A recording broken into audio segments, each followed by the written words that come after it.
Quando que essa questão de estar no momento entrou na tua vida? Fábio, ela entrou há muitos e muitos anos, porque eu comecei a estudar meditação e yoga quando eu tinha 20 e pouquinhos anos, né. Eu via a minha avó fazendo yoga e ela fez até bem velhinha, assim, até não conseguir fazer mais, ela fez yoga. E o yoga, ele é muito mais que um exercício físico, muitas pessoas acham que é um exercício físico, mas na verdade não, ele é uma filosofia de vida, e ele tem como um dos pilares a questão da meditação. E a meditação, muita gente também tem um conceito errado, acha que é parar de pensar, e na verdade ela é um exercício de concentração. E esse exercício de concentração, ele nos possibilita estar mais no momento presente. Porque a questão toda com estar no momento presente é a seguinte: primeiro que é impossível estar sempre no momento presente, porque a mente divaga. É isso que a mente faz. Assim como o coração bombeia o sangue, assim como os rins filtram o sangue, a mente ela divaga. A nossa capacidade mental de divagar, ela é uma conquista cognitiva importantíssima em termos evolucionários da nossa espécie. Por quê? Porque é o que nos permitiu sair das cavernas. É o que nos permite imaginar o que não está acontecendo aqui e, a partir daí, ir construir isso que a gente imagina, Explorar. né, explorar. A questão toda é que a gigantesca maioria do tempo em que a mente está divagando, a gente não está criando o futuro. Na verdade, a gente está remoendo o passado. Esse é o problema. E nesse remoer o passado, ou a gente está revendo alguma coisa negativa que aconteceu, ou, às vezes, a gente está até projetando o futuro, mas a gente está projetando um futuro negativo também. Um futuro de preocupação. Qual é a catástrofe que pode acontecer? Qual é a desgraça que pode dar errado, né? O Mark Twain, humorista e pensador americano, ele tinha uma frase que eu adoro, que eu repito muito, que é: eu passei por coisas terríveis na minha vida, algumas das quais aconteceram.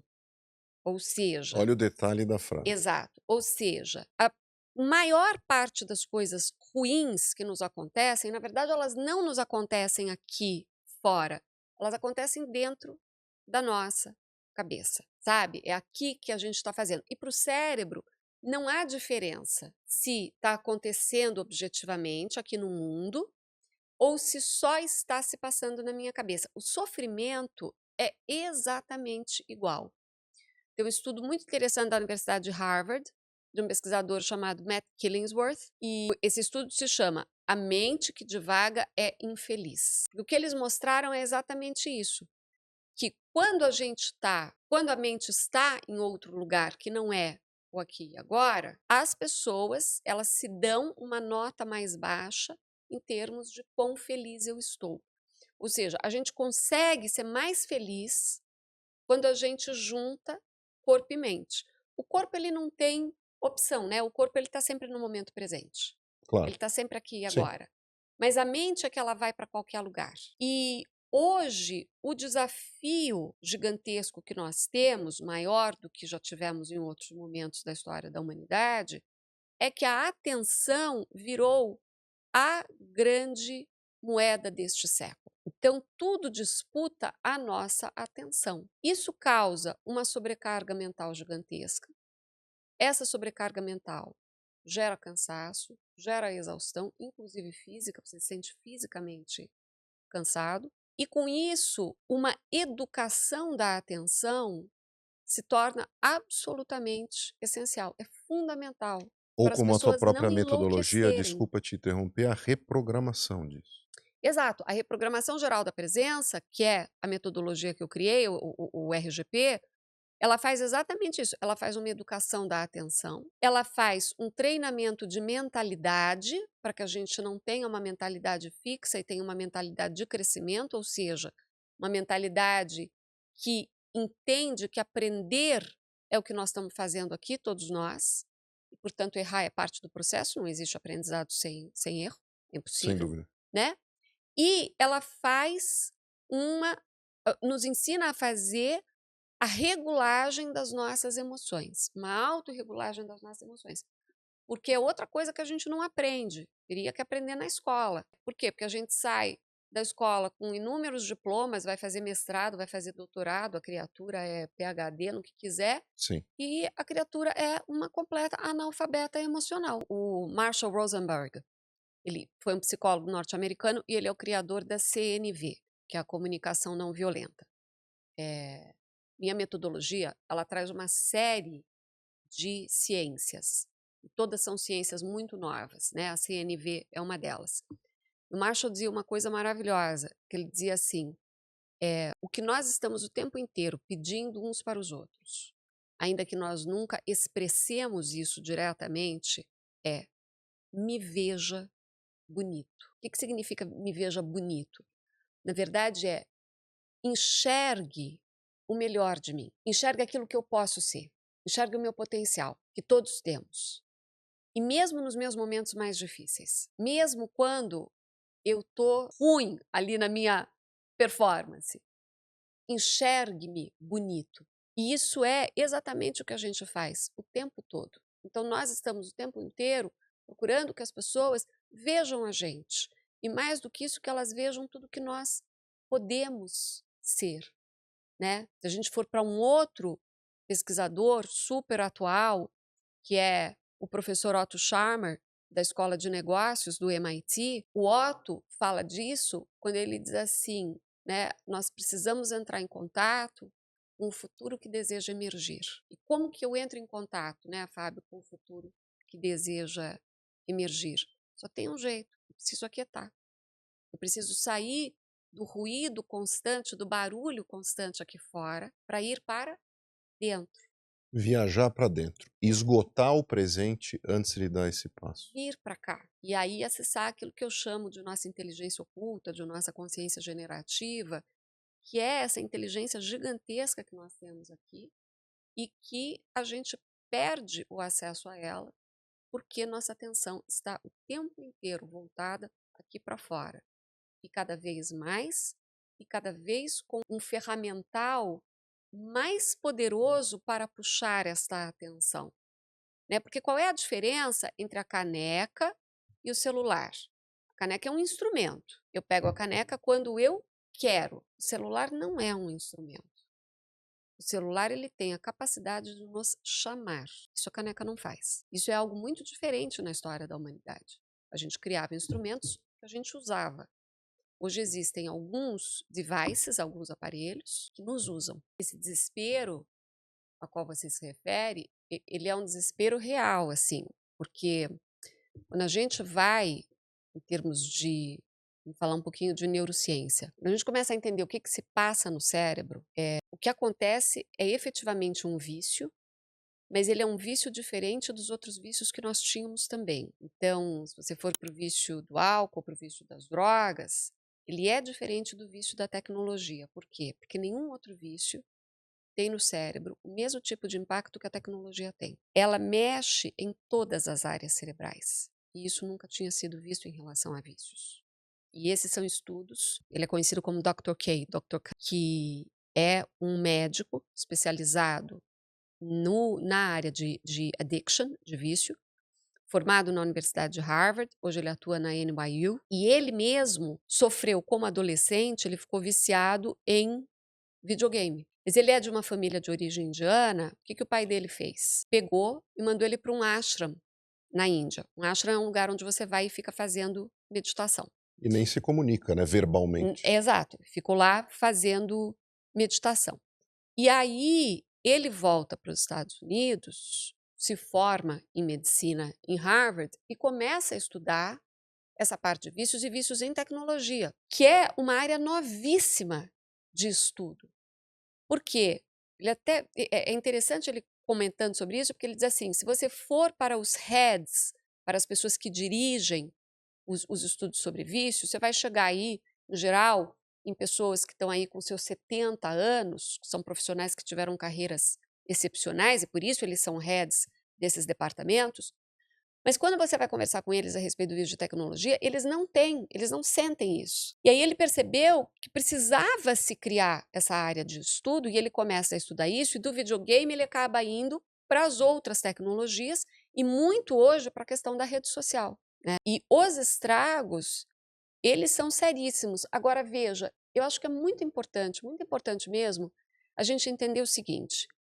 Primeiro, a tecnologia é neutra. A tecnologia ela é neutra. Nós é que fazemos uso dela. O avião, por exemplo, é uma tecnologia. Eu posso usar o avião para ir estudar em Harvard. Eu tenho uma filha que está voltando hoje, está chegando agora no aeroporto. Está voltando de 7 semanas de estudo em Harvard. Para isso, ela teve que pegar um avião. Uso excepcional do avião. Claro. Ou eu posso usar o avião para jogar uma bomba na cabeça do meu vizinho. É a mesma tecnologia. Sim. A questão é, qual é o uso que nós fazemos dela? E no caso das redes, especificamente, qual é o uso que nós estamos aceitando que as empresas façam delas? As empresas que detêm essas redes. Porque você pode desenhar da forma que você quiser. Está desenhado hoje para que você fique preso ali Sim. dentro. Se retroalimenta o tempo Está inteiro da tua desenhado para atenção. isso. Sim. Não precisaria ser desenhado assim, poderia ser desenhado de uma outra forma. Até porque eu acho que a tecnologia em si, essa que a gente tem nas redes, ela é absolutamente excepcional. Claro. Você é um exemplo Excepcional. disso. E que usa muito bem disso. Exato. Então, assim, qual é o uso que a gente faz dela? Então, uma coisa que eu sempre recomendo para as pessoas é: seja um curador implacável das suas redes. Escolha com absoluto critério e cuidado quem é que você segue e também tenha tempos para aquilo. Não entre na rede sem um tempo definido para você ficar. O A é de ansioso, mas eu vou falar nele por último. O N é não linear e o I é incompreensível. O que é não linearidade? É algo que para o cérebro humano é dificílimo de lidar.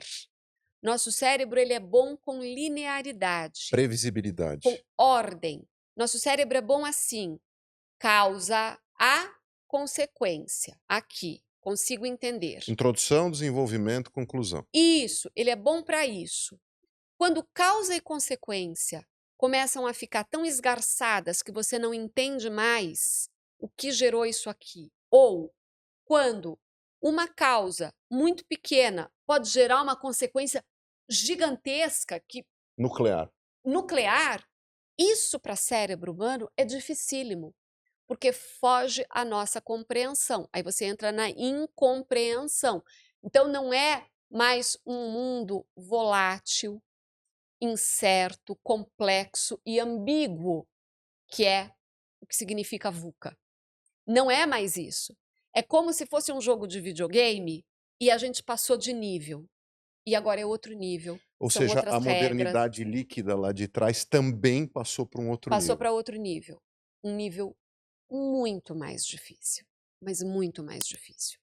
E aí, a palavra deste nosso momento é aprendizado e resiliência. São duas, né? Aprendizado e resiliência. Por quê? Porque você vai ter que estar aprendendo o tempo inteiro. É muito legal aprender o tempo inteiro, é muito legal aprender o tempo inteiro. E é muito cansativo também. Não é brincadeira aprender o tempo inteiro. Não. E a gente precisa de muita resiliência para fazer isso. E aí, voltando ao núcleo da sua pergunta, porque você me disse assim, como é que a gente faz para ser feliz nessa história? Aonde que estaria o ponto principal? Em todos os meus estudos desses 30 anos, o que eu vejo como ponto principal é exatamente aquilo que eu escolhi para trabalhar, que é a presença. É a qualidade da nossa presença. É isso que vai determinar como é que eu respondo aos desafios. É isso que vai determinar a qualidade das minhas interações com as pessoas.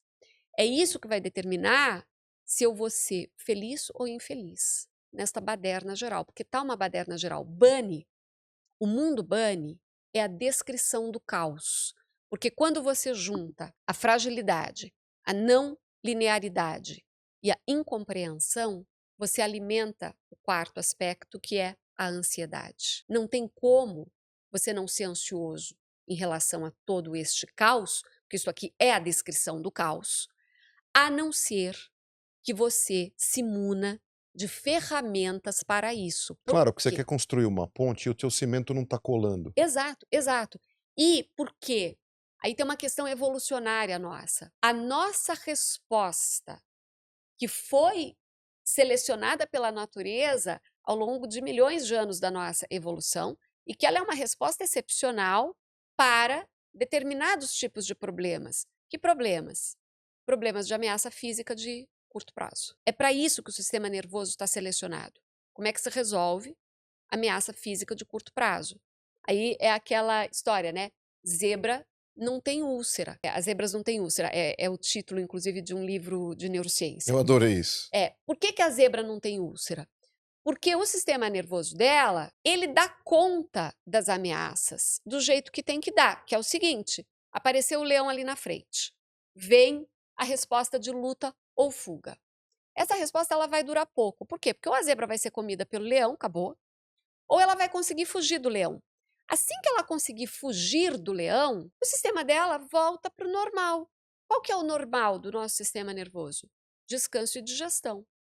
Os nossos problemas não são resolvidos, nem lutando, nem fugindo, nem paralisando. Não são. Os nossos problemas são as relações com os seus colegas de trabalho, com os seus superiores, com o seu time, são as contas que você tem para pagar, são as preocupações com a educação do seu filho, são as preocupações com a saúde dos seus pais. Nenhum desses problemas se resolve na base do luta ou fuga. E aí as pessoas entram na ansiedade crônica. Não dá para compartimentar. Não dá para voltar logo àquela temperatura inicial, baixar a cabeça e pastar. Elas voltam para...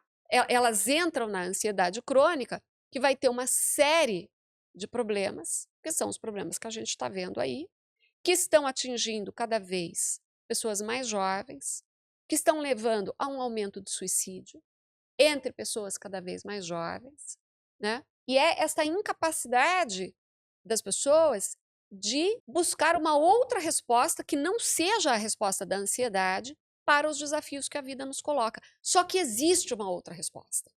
A reprogramação geral da presença é esta resposta, mas precisa ser treinada e precisa de esforço. É um skill, é uma habilidade. É uma habilidade. Treina-se. Exato. Isso, para mim, é uma notícia espetacular. Significa o quê? Se é uma habilidade, eu posso aprender, eu posso treinar, eu posso ficar boa nisso. Mas para muita gente hoje no mundo, isso não é uma boa notícia. Porque as pessoas estão viciadas em dopamina fácil. E o vício em dopamina fácil, ele criou uma noção completamente maluca na nossa sociedade de que para ter recompensa você não precisa ter esforço. E isso está acabando com a nossa juventude. Acabando. Porque eles dissociaram recompensa de esforço. E aí não quer mais fazer esforço. Acha que a sociedade deve tudo a eles, sendo que, vou dizer uma coisa que às vezes eu sou criticada por dizer, mas eu digo e digo com toda certeza, que é o seguinte: se você é um adulto funcional, o mundo não deve nada a você. Você tem que se perguntar como é que você contribui melhor para o mundo. Porque essa é a nossa responsabilidade como adultos funcionais. Aí sim, a gente constrói sociedades que vão poder ser sociedades mais saudáveis, mais felizes, mais solidárias, mais justas para todos nós.